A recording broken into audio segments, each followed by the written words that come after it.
नमस्ते दोस्तों, दुनिया के सबसे विशाल लैंड रेस्टोरेशन प्रोजेक्ट्स भूमि पुनर्स्थापन परियोजना में आपका स्वागत है। पहले यह जगह एक बिल्कुल बैरन वेस्टलैंड थी, जहां लोग सरवाइव करने के लिए फूड एड पे डिपेंड करते थे। लेकिन 10 साल पहले यह बैरन लैंड ट्रांसफॉर्म होना शुरू हुआ और अब 5 लाख लोग इस लैंड से अपना खाना उगा रहे हैं। तो क्या यह प्रोजेक्ट अफ्रीका और उससे भी आगे भूख को खत्म करने का सॉल्यूशन हो सकता है? चलो फाइंड आउट करते हैं। लेकिन वीडियो में आगे बढ़ने से पहले हमारी आपसे एक रिक्वेस्ट है कि अगर आप हमारे चैनल पर पहली बार आए हैं तो प्लीज इसे सब्सक्राइब जरूर कर लीजिएगा, और अगर वीडियो पसंद आए तो इसे लाइक करना ना भूलें। ये साहेल अफ्रीका है और यहां है वर्ल्ड फूड प्रोग्राम, जो वर्ल्ड की सबसे बड़ा ह्यूमैनिटेरियन एजेंसी है। ये लोग वॉर जोन्स और डिजास्टर्स में हंगर के अगेंस्ट पहले रिस्पॉन्ड करते हैं। वो यहां उनके एक माइंड ब्लोइंग काम कर रहे हैं जो हंगर को सॉल्व कर रहा है, और बिल्कुल अंदर से बीमारी को हटाकर। जब सॉइल उड़ जाती है और लैंड डिजर्ट बन जाता है, लोग खुद का फूड नहीं ग्रो कर पाते। पर यहां जो दिख रहा है वो है सॉइल और वाटर का रेस्टोरेशन अक्रॉस अफ्रीका, इतने बड़े स्केल पे जो कभी सोचा भी नहीं गया था।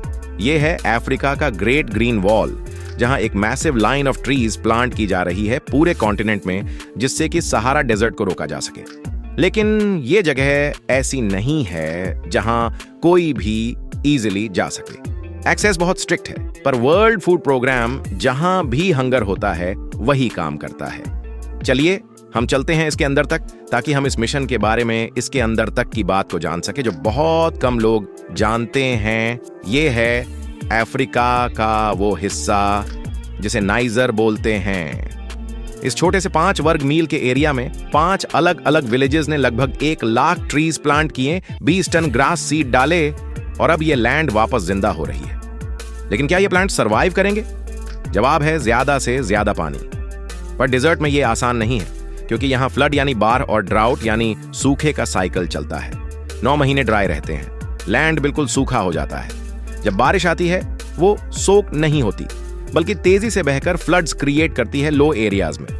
पर साहेल में एक पुराना वाटर हार्वेस्टिंग स्ट्रक्चर है जिसे हाफ मून बोलते हैं। यह सिंपल स्ट्रक्चर पानी को स्टोर करता है और होल्ड करता है जब तक वो ग्राउंड में सोख ना जाए। हाफ मून के बहुत वेरिएशंस हैं, डिपेंडिंग ऑन आप क्या बनाना चाहते हैं, फॉरेस्ट, ग्रासलैंड या मिलेट का फील्ड। सॉइल कितना वाटर होल्ड करती या बहा देती है। बेसिक आइडिया यह है कि हाफ मून को कॉन्टूर पे बनाया जाता है, खोदा जाता है ताकि हेवी रेन्स का पानी फ्लो को रोक सके।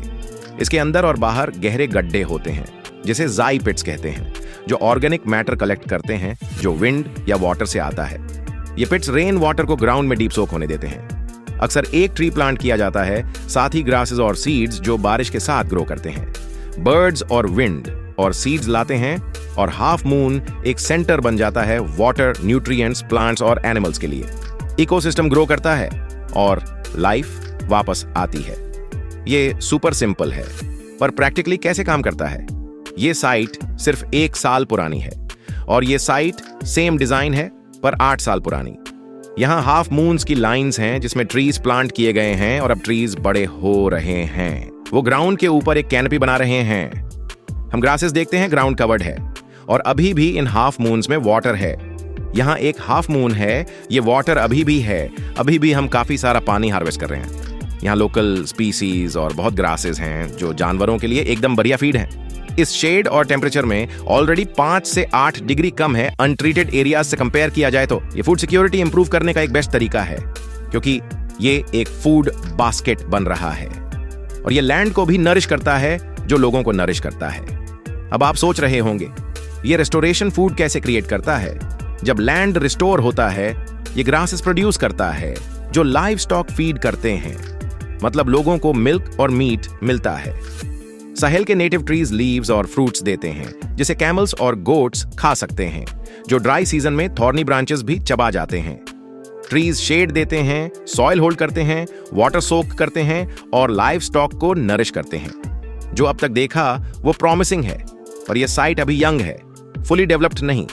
क्या यह सिस्टम रियली हंगर खत्म कर सकता है? सच्ची पिक्चर जानने के लिए बेस्ट साइट विजिट करना होगा नाइजर बॉर्डर के पास। बॉर्डर थोड़ा रिस्की है, मिलिटेंट ग्रुप्स कभी क्रॉस करते हैं तो मिलिट्री एस्कॉर्ट चाहिए था। पर इस मैच्योर साइट को देखना जरूरी था इस प्रोजेक्ट के फुल पोटेंशियल को समझने के लिए। ये एक टाइम पे बैरन वेस्टलैंड था, जहां हार्ड सॉइल थी, पानी तेजी से बह जाता था, सोक नहीं होता था, no organic matter, no plants, no trees. अब हम इस लैंडस्केप का ड्रामेटिक ट्रांसफॉर्मेशन देख रहे हैं। पिछले 7 साल के सैटेलाइट इमेजेस दिखाते हैं कि बेयर सॉइल का एरिया लिटरली शून्य हो गया है। ये लैंड अब फुली वाटर होल्ड कर सकता है और बायोडाइवर्सिटी ग्रो कर सकता है। इसका मतलब फूड प्रोडक्शन का पोटेंशियल बहुत बड़ा है।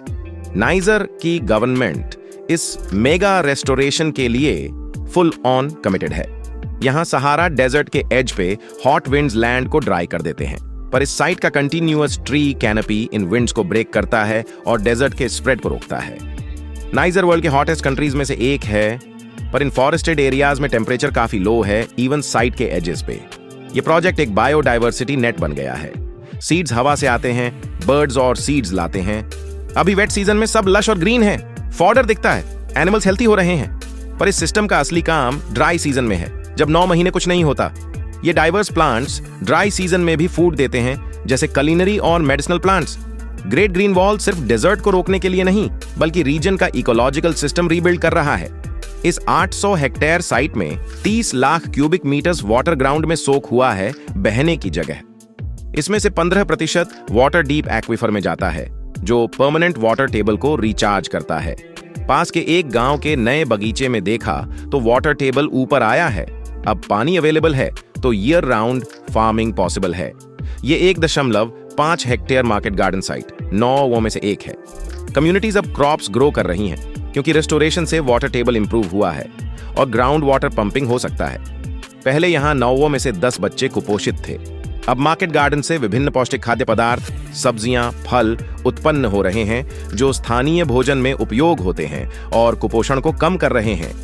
पिछले 5 वर्षों में नाइजर में औसतन 30 लाख लोग खाद्य असुरक्षित थे, लेकिन इन लचीलापन परियोजनाओं ने 5 लाख लोगों को लंबे समय की खाद्य सहायता से हटा दिया। जरा सोचिए, 5 लाख लोग 528 फ्लेक्सिबल परियोजनाओं से भोजन प्राप्त कर रहे हैं। यह स्पष्ट रूप से बहुत स्तरों पर काम कर रहा है, लेकिन बड़ा सवाल यह है इसे कैसे बड़ा किया जाए ताकि क्षेत्रीय भुखमरी खत्म हो। नाइजर में पिछले 10 वर्षों में विश्व खाद्य कार्यक्रम, सरकार और साझेदारों ने 3 लाख हेक्टेयर भूमि का पुनर्जनन किया। जब ऐसा भूमि उपचार होता है, नीचे के क्षेत्रों को मदद मिलती है, क्योंकि पानी जमीन में समा जाता है। साथ ही हवा से सुरक्षा का प्रभाव भी मिलता है। हर हेक्टेयर पुनर्जनन का असर 3 गुना भूमि पर होता है, तो 3 लाख हेक्टेयर वास्तव में 9 लाख हेक्टेयर जैसा है। लेकिन नाइजर एक विशाल देश है, साहेल एक बहुत बड़ा क्षेत्र।